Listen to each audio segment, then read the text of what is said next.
Europe 1, 7h46. Hier, alors qu'il présidait les cérémonies du 11 novembre dans sa ville de Château-Renard, c'est dans les Bouches-du-Rhône, le maire UMP, mais deux conseillers municipaux ont été poignardés. Ils sont tous ce matin hors de danger. Mais le maire, Bernard Renesse, a choisi de témoigner sur Europe 1. Bonjour Monsieur Renesse. Première question, évidemment, comment allez-vous ?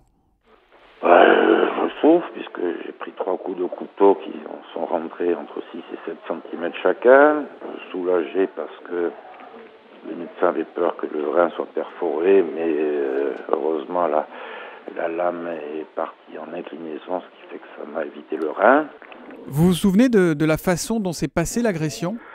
Je marchais, je suivais la cérémonie, nous arrivions comme il est tradition au cimetière, vous voyez.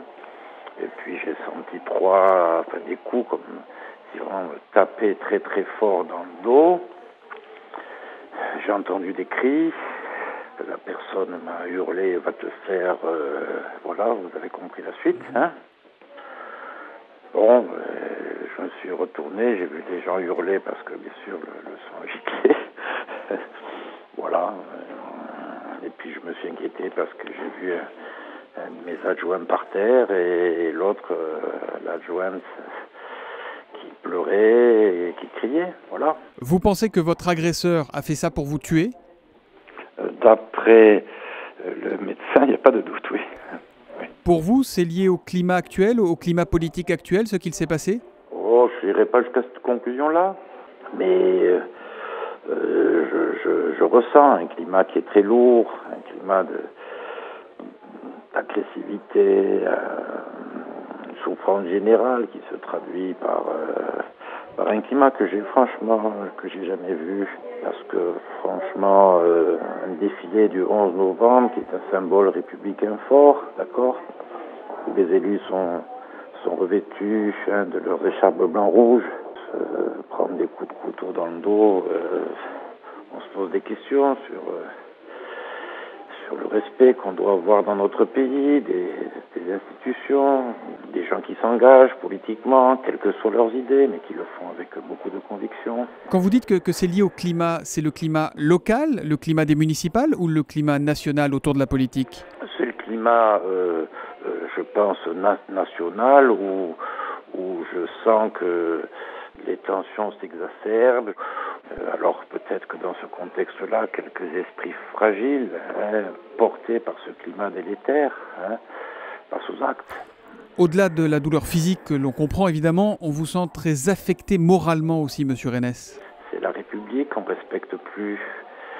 C'est le statut d'élu qui ne représente plus grand-chose pour les gens.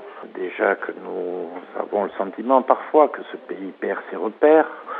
Ce qui s'est passé aujourd'hui contribue à créer ce sentiment de perte de repères, justement. Vous allez continuer la politique ou pas, Monsieur Renesse ? Plus que jamais. J'ai le sentiment qu'on est utile, nous les élus, que au moins on a une chose, la bonne volonté, l'envie de changer.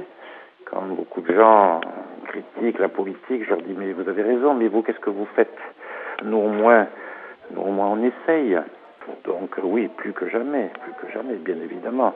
Vous avez reçu beaucoup de messages de soutien, paraît-il. Qui vous a appelé, qui vous a contacté dans la journée ? Oh, j'étais très touché, puisque le cabinet de Matignon m'a appelé, Manuel Valls m'a appelé, Monsieur Vidalis m'a appelé, le président de l'Assemblée nationale m'a appelé, ça me touche infiniment. Que vous a dit Manuel Valls ? Si j'ai cru comprendre dans son propos qu'il y avait une espèce de parallélisme entre les sifflets qu'il y a eu pour le 11 novembre et ce qui s'est passé aussi de façon beaucoup plus anecdotique à Château-Renard. Donc on a un petit peu discuté sur justement ce climat que lui aussi trouve particulièrement pesant, particulièrement lourd. Il paraît que Nicolas Sarkozy vous a contacté. C'est vrai ou c'est faux ? Oui. Il faut que je le rappelle. Nicolas Sarkozy m'a appelé, François Fillon, Jean-François Copé. Bon, je cite bien sûr tout mon camp politique. Ils ont été nombreux à m'appeler. Mais ce qui m'a touché, c'est que la démarche est là parfaitement œcuménique. Je reviens à Nicolas Sarkozy. Qu'est-ce qu'il vous a dit exactement, Nicolas Sarkozy ? Bon, écoutez, il m'a dit qu'il était horrifié par ce qui s'était passé, et puis qu'il me connaissait bien, et donc il savait que je me laisserais pas abattre, mais qu'il était profondément, oui, à la fois horrifié et attristé. Oui. Vous allez reprendre le collier rapidement, monsieur Rennes? Là, pour rien vous cacher, je souffre beaucoup quand même parce que 3 coups de couteau à ce moment-là, c'est pénible. Donc dès mardi prochain, je reviendrai à l'Assemblée nationale et dès la semaine prochaine, je reviendrai aussi à la mairie de Châteaurenard. Voilà, je reprendrai mes fonctions. Merci, monsieur Rennes, d'avoir répondu à mes questions et on vous souhaite un bon rétablissement. Je vous remercie.